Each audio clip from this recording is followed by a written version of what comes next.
درختہ غصے سے زہرا کو گھورنے لگی اور پھر خاموشی سے اندر چلی گئی۔ مولوی شمس الدین جیسے جنازے میں شرکت کرنے کے لیے آگے بڑھے۔ عالیان غصے سے ان کے سامنے جا کھڑا ہوا۔ کیوں آیا یہاں پر؟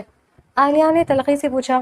مر تو گئی ہے وہ، اب کیا اس کی قبر میں بھی جا کر اس کے اعمال کا حساب کریں گے؟ مولوی شمس الدین کے ماتھے پر بل پڑے۔ کس طرح کی بات کر رہے ہو تم مجھ سے؟ انہوں نے غصے سے پوچھا۔ آس پاس کے لوگ جمع ہونے لگے۔ نہیں نا، اللہ تعالیٰ نے حساب کتاب کرنے کا اور کون اچھا ہے کون برا، اس چیز کا فیصلہ کرنے کا حق تو آپ کو دے رکھا ہے۔ تو میں نے سوچا قبر میں اترنے سے پہلے شاید سوال جواب آپ ہی کریں گے میری بہن سے۔ عالیان کی بات پر ہر کوئی آپس میں خسر پسر کرنے لگا۔ عالیہ نے کھلم کھلا اپنی بہن کی موت کا ذمہ دار مولوی شمس الدین کی زبان کو ٹھہرایا تھا۔ دیکھ رہی ہو تم کس طریقے سے یہ ابا سے بدتمیزی کر ہے؟ منہ پر چادر لپیٹے کھڑی زہرا نے درختہ سے کہا۔ صحیح تو خیر ہے وہ، ابا کی وجہ سے ہی مری ہے سترا۔ درختہ کے جواب پر زہرا نے بمشکل خود پر ضبط کیا۔ دل تو چاہا کہ درختہ کے منہ پر تھپڑ رسید کر دے۔ آئیے مولوی صاحب، آپ حساب کتاب نہیں کریں گے تو میری بہن کا جنازہ آگے نہیں جائے گا۔ عالیہ نے مولوی شمس الدین کا ہاتھ پکڑا اور انہیں عورتوں کے جھمگھٹے کی طرف کھینچنے لگا۔ مولوی شمس الدین غصے سے اسے روکنے لگے پر وہ نہ رکا اور انہیں کھینچ کر سدرا کے جنازے کے بالکل سامنے لا کر کھڑا کیا۔ زہرا اور درختہ بھی عورتوں کے بیچ آ چکی تھیں۔ جہاں درختہ کی آنکھوں میں آنسو تھے وہیں زہرا کے ماتھے پر بڑھ پڑے تھے اور چہرے پر شدید ناگواری پھیلی ہوئی تھی۔ اپنے آپ کو قابو میں رکھو لڑکے، تمہاری بہن میری وجہ سے نہیں مری بلکہ اپنے کرتوتوں کی وجہ سے مری ہے۔ مولوی شمس الدین کی زبان پر زہر اگلنے لگے۔ اب اللہ نے اس کے نصیب میں ایسی ذلت والی موت رکھی تھی تو اس میں میرا کیا قصور ہے؟ مولوی شمس الدین کا یہ بولنا تھا کہ عالیان کا ضبط جواب دے گیا۔ عالیان کا ہاتھ ہوا میں گھما، پھر اس سے پہلے کہ اس کا ہاتھ مولوی شمس الدین کے چہرے پر پڑتا درمیان میں فوراً زہرا اپنے باپ کے سامنے آ گئی۔ اس نے عالیان کا ہاتھ فضا میں ہی پکڑ کر جھٹکے سے نیچے کیا۔ تمہاری جرت کیسی میرے ابا پر ہاتھ اٹھانے کی؟ زہرا دھاڑی، اور یہاں آپ سب کھڑے تماشا دیکھ رہے ہیں، بجائے اس کے کہ اس بے غیرت آدمی کو روکیں۔ عالیہ نے پہلی بار زہرا کی آواز اتنی قریب سے سنی تھی۔ وہ عالیان جو کبھی اس کی آواز کا دیوانہ ہوا کرتا تھا، آج اس کی آواز سے اسے شدید نفرت محسوس ہوئی۔ اپنے گناہوں کا بوجھ میرے ابا کے کندھوں پر مت ڈالو، زہرا نے عالیان کی آنکھوں میں آنکھیں ڈال کر کہا۔ میرا ابا نہ بولتے تو کوئی اور بولتا۔ تمہاری بہن کا دل اگر اتنا ہی نازک تھا تو وہ یہ قدم نہ اٹھاتی، پھر چاہے اس نے وہ قدم کسی بھی وجہ سے اٹھایا ہو۔ بے شک وہ کسی لڑکی کے ساتھ نہیں بھاگی تھی، پر گھر سے تو گئی تھی نا۔ اتنا کہہ کر وہ اپنے باپ کی طرف مڑی۔ چلے ابا، کوئی ضرورت نہیں یہاں رکنے کی۔ زہرا اپنے باپ کا ہاتھ کھینچتے ہوئے وہاں سے لے گئی۔ درختہ وہیں جم کر کھڑی رہی۔ زہرا نے پیچھے پلٹ کر دیکھا۔ تم آ رہی ہو یا نہیں؟ اس نے غصے سے پوچھا۔ درختہ نے ایک نم نظر عالیان پر ڈالی اور خاموشی سے زہرا کے پیچھے چل دی۔ زہرا تمہیں سب کے سامنے یوں چلانا نہیں چاہیے تھا۔ گھر میں داخل ہوتی مولوی شمس الدین نے پریشانی سے کہا۔ کیوں نہیں چلانا چاہیے تھا؟ میرا بس چلتا نا تو میں اس آدمی کا منہ توڑ دیتی۔ زہرا غصے سے کھول رہی تھی۔ اچھا زیادہ غصہ نہ کرو، تم اندر جاؤ۔ مولوی شمس الدین نے اسے سنبھالا۔ زہرا غصے سے پیر پٹکتی اپنے کمرے میں چلی گئی اور پھر مولوی شمس الدین بھی بوجھل قدموں سے اپنے کمرے کی طرف بڑھ گئے۔ آپ اور ابا بہت نیک ہے نا؟ مجھے وہ دلیل جاننی ہے جس کے اندر لکھا ہے کہ نیک لوگ بد لوگوں کو جج کر سکتے ہیں یا ان پر سوال اٹھا سکتے ہیں۔ وہ آیت دکھائیں، وہ حدیث دکھائیں جہاں پر نمازی لوگوں کے پاس بے نمازیوں کو جہنمی کہنے کا حق موجود ہے اور پردے داروں کے پاس بے پردہ عورتوں کو۔ درختہ، میرا دماغ خراب مت کرو، کمرے سے باہر جاؤ، زہرا نے غصے سے کہا۔ کیوں جاؤ؟ آئینہ اچھا نہیں لگ رہا آپ کو؟ پتہ ہے آپ ہی جو گنہگار لوگ ہوتے ہیں نا، ان کے پاس پھر بھی گناہوں سے توبہ کا موقع ہوتا ہے، کیونکہ ان کو اپنے گناہوں کا احساس ہوتا ہے۔ وہ زندگی کے کسی بھی موڑ پر استغفار کر سکتے ہیں اور اللہ انہیں معاف کر دے گا۔ لیکن آپ جیسی نیک لوگوں کو اللہ سے ڈرنا چاہیے، کیونکہ آپ لوگ اپنی ہی نیکیوں کے تکبر میں آ جاتے ہیں، اور جب انسان اپنی نیکیوں کے غرور میں آتا ہے نا تو وہ بھول جاتا ہے کہ کبریاں صرف اللہ کی چادر ہے، وہ اسے انسان نہیں پہن سکتے۔ وہ ساری زندگی یہی سوچتا رہتا ہے کہ میں تو کوئی گناہ کرتا ہی نہیں، اور اسے کبھی احساس بھی نہیں ہوتا کہ وہ کتنا بڑا گناہ کر چکا ہے۔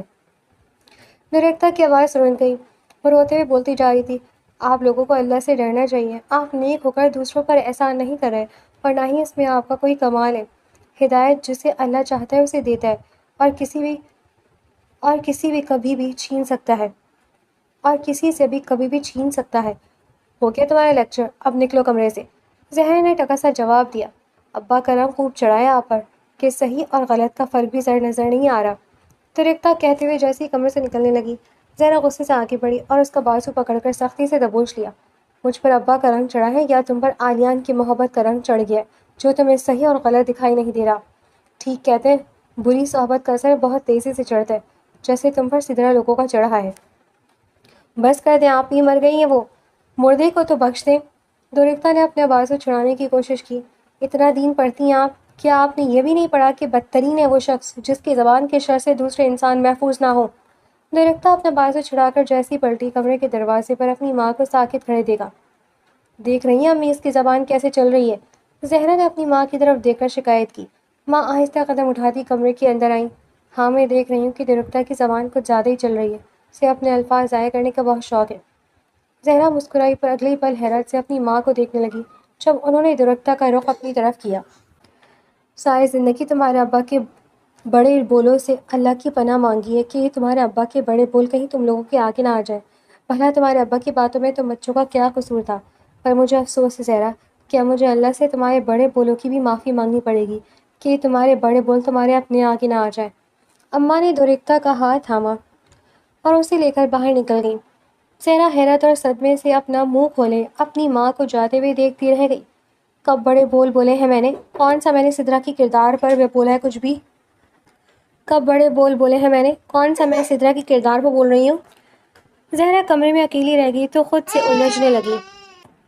پر ابا بھی تو غلط نہیں ہے، ابا نہیں بولیں گے تو سارا زمانہ بولے گا۔ اس کو ایسا کام کرنا ہی نہیں چاہیے تھا، اور موت تو برحق ہے، اس کی زندگی اتنی ہی لکھی تھی، سو آ گئی، اللہ اسے بخش دے۔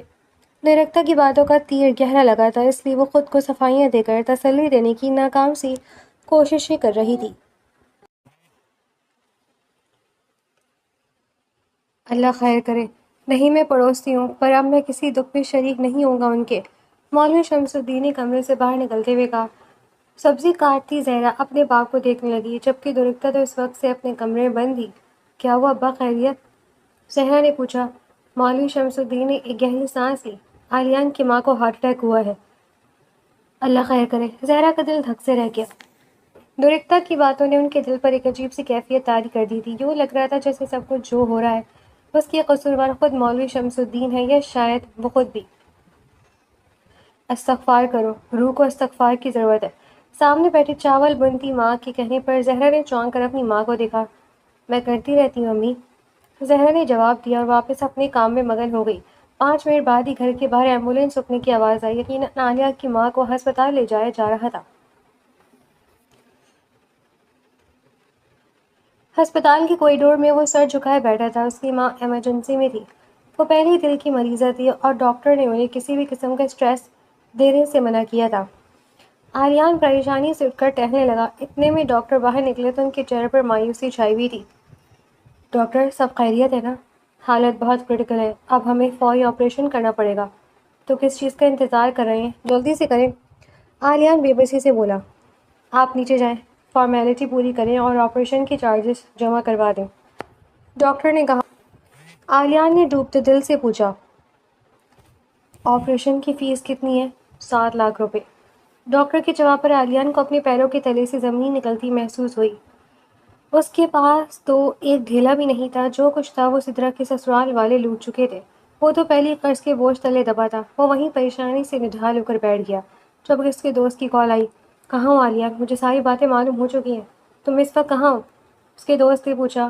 آلیان کی آنکھوں سے آنسو بہنے لگے۔ اس نے دوست کو ہسپتال کا ایڈریس بتا دیا۔ کچھ ہی دیر میں اس کا دوست ہسپتال پہنچ گیا۔ آلیان کی حالت دیکھتے ہوئے اس نے اسے دلاسا دیا۔ تم فکر مت کرو، میں آپریشن کے پیسے بھر دیتا ہوں، میرے پاس 4 لاکھ ہے، باقی 4 لاکھ کا بندوبست ہمیں خود کرنا پڑے گا۔ میرے پاس تو 4 لاکھ بھی نہیں ہے، میں اتنی جلدی بندوبست کیسے کروں گا؟ مجھے کچھ سمجھ میں نہیں آ رہا، میں کیا کروں؟ سب ہاتھ سے نکلتا جا رہا ہے۔ آلیان پھوٹ پھوٹ کر رونے لگا۔ اس کا دوست سوچ سمجھ کر اسے دیکھنے لگا۔ آلیان، ایک طریقہ ہے جس سے پیسوں کا بندوبست ہو سکتا ہے۔ عالیہ نے فوراً اپنے دوست کو دیکھا۔ کیا طریقہ ہے، مجھے بتاؤ، میں کچھ بھی کروں گا۔ میں نے تمہیں بتایا تھا نا کہ میں نے ایک نئی جاب جوائن کی ہے جس میں اچھی تنخواہ اور سب کچھ بہت اچھا ہے۔ عالیہ نے اس بات میں سر ہلایا۔ میں نے ایک مافیا گروپ جوائن کیا جس میں ہمیں مختلف ٹاسک ملتے ہیں اور وہ پورے کرنے پر ہمیں اتنے پیسے ملتے ہیں جتنا لوگ سالوں میں کماتے ہیں۔ مجھے صرف 3 مہینے ہوئے ہیں اور میرے پاس اپنا گھر، اپنی گاڑی، سب کچھ ہے، صرف 3 مہینے میں۔ آریان یک ٹک اپنے دوست کو دیکھنے لگا، پھر اس کے دماغ میں خطرناک گھنٹی بجی۔ پر یقیناً وہ سب حرام ہوگا، محنت کے بغیر آنے والا پیسہ حلال کیسے ہو سکتا ہے؟ اس کا دوست گہرے لہجے میں بولا، عالیہ یا تو تم حلال حرام کے چکر میں پڑے رہو یا پھر اپنی ماں کو بچا لو۔ عالیان کا دل بری طرح دھڑکنے لگا۔ آگے کنواں تو پیچھے کھائی والا معاملہ ہو گیا تھا، پر مجھے آپریشن کے لیے پیسے ابھی چاہیے۔ وہ لوگ تو کام کروانے کے بعد پیسے دیتے ہیں نا؟ 10 منٹ سوچنے کے بعد عالیہ نے پوچھا، کیونکہ اس کے پاس زیادہ وقت نہیں تھا۔ ہاں لیکن اگر تم ان کا گروپ جوائن کرو تو میری پہنچ اوپر تک ہے، میرے کہنے پر وہ تمہیں ایڈوانس دے دیں گے۔ اس سے پہلے کہ عالیان کوئی جواب دیتا ہے، نرس نے آ کر اسے بتایا کہ وہ اپنی ماں کو دیکھ سکتا ہے۔ عالیان فوراً اٹھ کر ICU روم کی طرف چلا گیا۔ اس کا دوست وہیں مسکراتے ہوئے کھڑا رہا۔ اس نے فون نکال کر نمبر ملایا اور کون سے لگایا۔ جی بس آپ کو جو لڑکا پسند آیا تھا میں نے اسے پھانس لیا۔ جی وہ ضرور جوائن کرے گا ہمارا گروپ۔ اس کی ماں کا آپریشن ہے، احسان تلے دب جائے گا تو پھر چھوڑے گا کیسے؟ اور ایک بار پھنس گیا تو پھر کہاں جانے دیں گے؟ عالیان کے دوست نے اپنے باس سے بات کی اور پھر ہنستے ہوئے فون کاٹ دیا۔ کچھ دیر بعد عالیان شکستہ قدموں سے واپس اپنے دوست کے پاس آیا۔ کیا سوچا عالیان؟ عالیان اپنے دوست کے سینے سے لگ کر پھوٹ پھوٹ کر رو پڑا۔ زیادہ وقت نہیں ہے، امی کا آپریشن بہت ضروری ہے۔ میں اس طرح آپ ہی کو کھو چکا ہوں، امی کو نہیں کھو سکتا۔ اگر امی کو کچھ ہوا تو میں جیتے جی مر جاؤں گا۔ وہ بچوں کی طرح بلک بلک کر رونے لگا۔ میرے ساتھ چلو، فکر مت کرو، ابھی پیسے مل جائیں گے۔ میں ڈاکٹر کو آپریشن شروع کرنے کا کہتا ہوں، جب تک ہم چارجز جمع کروا دیتے ہیں۔ میں بات کرتا ہوں ڈاکٹر سے۔ یہ کہتے ہوئے اس کا دوست عالیان کو وہیں چھوڑ کر ڈاکٹر کے روم کی طرف چلا گیا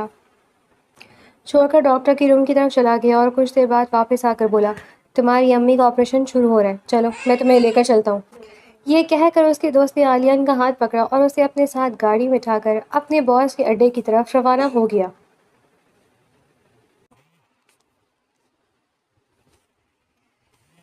وہ لوگ ایک بہت مہنگے اور عالیشان کلب میں داخل ہوئے تھے۔ اس کلب میں عام بندوں کی انٹری سخت منع تھی۔ انہیں کلب کے دروازے پر ہی سیکیورٹی گارڈز نے روک لیا۔ تبھی اندر سے ایک آدمی بھاگتا ہوا آیا اور بولا، یہ ہمارے آدمی ہیں۔ جس پر گارڈز نے عالیان اور اس کے دوست کا راستہ چھوڑ دیا۔ کلب کے اندر داخل ہوتی سرخ روشنی ہر طرف پھیلی ہوئی نظر آئی۔ جگہ جگہ لوگ نشہ کر رہے تھے اور برہنہ لباس میں لڑکیاں ان کے آگے پیچھے گھوم رہی تھی۔ یہ کوئی عام جگہ نہیں تھی جہاں صرف امیر گھرانے کے بچے آ کر ڈانس وغیرہ کرتے تھے، بلکہ یہ ایک بالکل الگ اور انتہائی پوشیدہ جگہ پر بنا ہوا نائٹ کلب تھا۔ عالیان یہ دیکھ کر حیران و ششدر رہ گیا کہ وہاں پولیس کے یونیفارم میں بھی کچھ لوگ ٹیبلوں پر بیٹھے شراب نوشی کر رہے تھے۔ جلدی چلو عالیان، اس کے دوست نے اس کا ہاتھ پکڑ کر اندر کی طرف کھینچا۔ وہ لوگ اندر بنے کمروں کی راہداری کی طرف چلنے لگے۔ اس راہداری میں مکمل اندھیرا تھا، بس دور دور نائٹ بلب کی طرح مدھم لائٹس جل رہی تھیں۔ ایک کمرے کے آگے جا کر عالیان کا دوست رکا اور دروازے پر دستک دی۔ کچھ دیر بعد ایک گارڈ نے دروازہ کھولا اور وہ اندر داخل ہو گئے۔ وہ کمرہ کم اور کوئی بڑا محل زیادہ لگ رہا تھا۔ ایک وسیع و عریض ہال جس میں جگہ جگہ پرتعیش ٹیبلز رکھی تھیں اور ایک طرف بڑا سا بیڈ لگا تھا۔ عالیہ نے بے اختیار اپنا ہاتھ منہ پر رکھا۔ مجھے کچھ ٹھیک نہیں لگ رہا۔ عالیہ نے اپنے دوست سے گھبرائے ہوئے لہجے میں کہا، یہاں کچھ غلط ہے بھی نہیں میرے دوست، سیدھے طریقے سے کبھی اتنا پیسہ نہیں آتا۔ ساری زندگی بھی جوتیاں گھستے رہ جائیں گے تب بھی اتنا نہیں کما سکو گے جتنا یہاں 2 مہینوں میں کما لو گے۔ دوست نے اس کے شانے پر ہاتھ رکھتے ہوئے تسلی دی، مجھے اتنا نہیں کمانا، مجھے صرف اپنی ماں کے آپریشن کے لیے پیسے چاہیے۔ مجھے کوئی ایسا چھوٹا موٹا کام بتا دو جس سے ان پیسوں کا بندوبست ہو جائے، اس کے بعد میں یہاں کام نہیں کروں گا۔ عالیہ نے صاف الفاظوں میں کہا۔ اس کے دوست نے گہری سانس لی۔ بعد میں کیا کرو گے کیا نہیں یہ بات کی بات ہے، ابھی جو ضرورت ہے اس کے لیے چلو۔ وہ عالیان کو مزید اندر لے گیا جہاں ایک قیمتی کرسی پر ایک سیاہ فام شخص بیٹھا تھا جو کوئی افریقن لگ رہا تھا۔ اس کے ساتھ ایک گوری چٹی خوبصورت لڑکی عریان لباس میں چپکی ہوئی بیٹھی تھی۔ یہ ہے عالیان جس کے بارے میں میں نے آپ سے بات کی تھی باس، دوست نے تعارف کروایا۔ باس نے مسکراتی ہوئی نظروں سے عالیان کو دیکھا اور سامنے بیٹھنے کا اشارہ کیا۔ عالیان بھوچل قدموں کے ساتھ کرسی پر بیٹھ گیا۔ تبھی سامنے بیٹھے شخص نے اپنے سگار کا گھنا دھواں عالیان کے منہ پر چھوڑا جس سے وہ بری طرح کھانسنے لگا۔ یہ تو بہت نازک ہے، اس آدمی نے ہنستے ہوئے کہا۔ عالیان کے چہرے پر شدید ناگواری اتری۔ نازک نہیں ہے باس، بس حلال کی گیت گانے والا لڑکا ہے، دوست نے ہنستے ہوئے کہا اور صفائی دی۔ عالیان کا دل بری طرح دھڑکنے لگا۔ اسے یوں محسوس ہو رہا تھا جیسے وہ کسی دلدل کے کنارے کھڑا ہو۔ اگر اس نے ابھی قدم واپس نہ لیے تو وہ ہمیشہ کے لیے اس میں ڈوب جائے گا۔ وہ کرسی سے اٹھنے ہی لگا تھا کہ دوست نے سختی سے اس کا ہاتھ دبا دیا۔ شروع میں دل گھبراتا ہے عالیہ، اس کے بعد تمہیں سب اچھا لگنے لگے گا، ورنہ سوچ لو اگر اپنی ماں سے بھی ہاتھ دھو بیٹھے نا تو پیچھے تمہارے کچھ نہیں بچے گا۔ دوست نے اس کے کمزور نقطے پر وار کیا۔ عالیان سہم کر دوبارہ بیٹھ گیا۔ اسی لمحے وہ لڑکی ناز و ادا سے چلتی ہوئی عالیان کے پاس آئی اور اس کے گلے میں اپنی باہیں ڈال دی۔ دیکھیے، میں تو بہت ہینڈسم اور بہادر دکھنے میں تو بہت ہینڈسم اور بہادر لگتے ہو، پر تمہارا دل تو بہت نازک ہے چوزے۔ اس لڑکی نے عالیان کے چہرے پر ہاتھ پھیرنا چاہا۔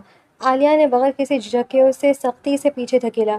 وہ لڑکی لڑکھڑا کر زمین پر گری۔ اس کے چہرے کی مسکراہٹ سمٹ گئی اور وہ غصے سے عالیان کو گھورنے لگی۔ عالیان کا دوست قہقہ لگا کر ہنس پڑا۔ کہا تھا نا سخت لونڈ ہے، ابھی اسی سے اندازہ لگا لیں۔ لڑکا پسند نہیں آیا؟ اس لڑکی نے نتھنے پھلا کر کہا، جس پر ان کے باس نے ایک زوردار قہقہ لگایا۔ کتنی رقم چاہیے عالیان تمہیں؟ باس نے مدھم آواز سے پوچھا۔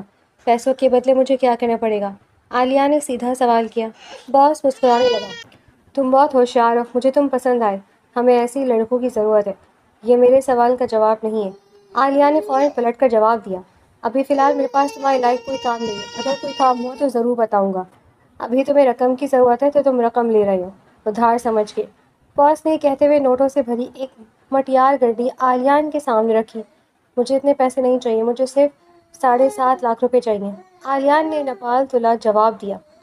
باس نے اس لڑکی کو اشارہ کیا۔ وہ منہ بناتے ہوئے اندر بنے ایک چھوٹے کیبن کی طرف گئی اور جب واپس آئی تو اس کے ہاتھ میں ایک موٹا لفافہ تھا۔ اس نے لفافہ عالیان کے سامنے رکھ دیا۔ پورے 7.5 لاکھ روپے۔ لڑکی عالیان کے کان کے قریب جھک کر بولی، تم اس دھرنے میں آؤ گی تو مجھے بہت خوشی ہوگی۔ پسند آئے تو مجھے، جنگلی بلے۔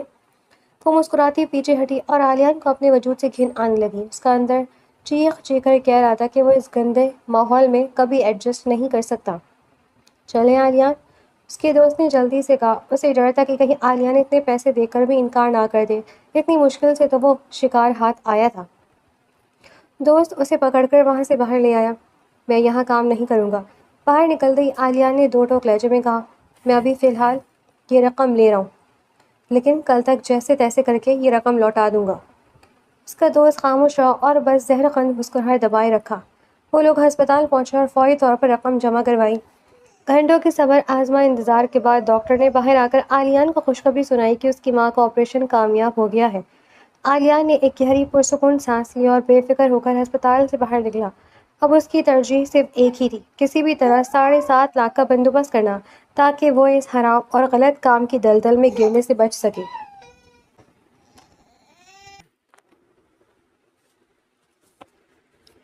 زہرا یونیورسٹی میں اپنے دوست کے ساتھ لائبریری بیٹھی تھی جب اس کی دوست ضروری فون آنے پر اٹھ کے باہر گئی اور ارباز اس کے ٹیبل پر آ کر بیٹھ گیا۔ زہرا نے مسرور سے انداز میں نگاہ اٹھا کر دیکھا، پر چند فاصلے پر ارباز کو دیکھ کر فوراً چہرہ پھیر لیا۔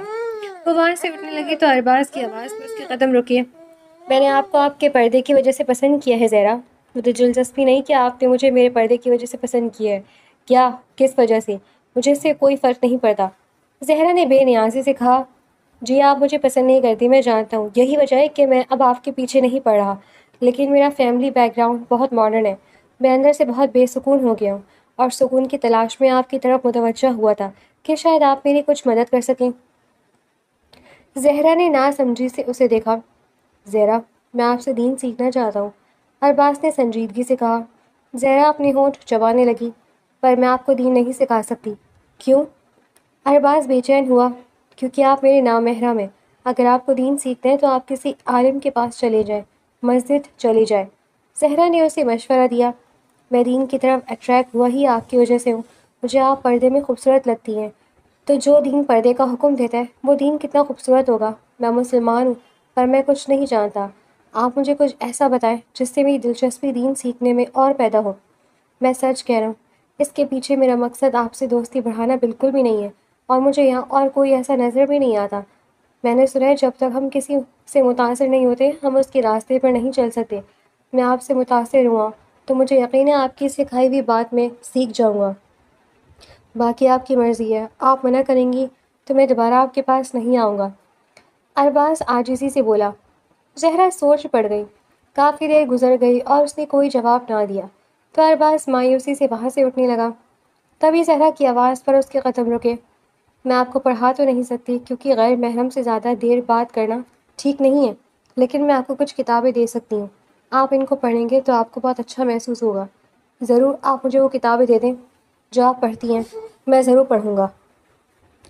ارباز نے خوشی سے کہا، جی، پھر اگر مجھے کچھ سمجھ نہ آئے تو کیا میں آپ سے پوچھ سکتا ہوں؟ جی پوچھ لیجیے گا۔ نہ جانے وہ کیسے رضامند ہوئی تھی، اس کے منہ سے ہاں کیسے نکلا تھا وہ خود بھی نہیں جانتی تھی، جبکہ ارباز دل ہی دل میں سرشار ہو رہا تھا۔ لیکن دین کے نام پر اگر آپ میرے ساتھ کوئی مذاق کر رہی ہیں نا تو یہ اچھا نہیں ہوگا، زہرا نے اسے ٹوکا۔ ارباز فوراً سنجیدہ ہوا، نہیں بالکل بھی نہیں، آپ بے شک مجھ سے کتاب کے متعلق کچھ بھی پوچھ لیجیے گا، میں جو پڑھوں گا وہ آپ کو بتاؤں گا۔ زہرا نے اپنے بیگ سے ایک کتاب نکالی، سیرت مصطفیٰ، اور وہ ارباز کی جانب بڑھا دی۔ مجھے لگتا ہے آپ کو مجھ سے نہیں، ان سے متاثر ہونے کی ضرورت ہے، یہ کتاب آج ہی مجھے میری بہن نے دی ہے، آپ یہ کتاب پڑھیں گے تو مجھے نہیں لگتا کہ آپ کو میری رہنمائی کی بھی ضرورت پڑے گی، زہرا نے کہا۔ ارباز نے وہ کتاب تھام لی، کتاب کھولی تو فرنٹ پیج پر ہی نام لکھا تھا، درختہ شمس الدین۔ اکتا، یہ تو بندوں والا نام نہیں ہے؟ ارباز نے حیرت سے پوچھا۔ زہرا نے اسے گھورا، اکتا نہیں درختہ۔ ارباز اپنی غلطی پر ہنسا، اوہ مائی بیڈ۔ السلام علیکم، معذرت کے ساتھ آج ایک نہیں، یہ بھی بہت مشکل سے لکھی ہے کیونکہ آپ لوگ انتظار کرتے ہیں۔ کل انشاءاللہ پوری ایپیسوڈ ہوگی 8000 الفاظ کی اور وقت پر ہوگی انشاءاللہ۔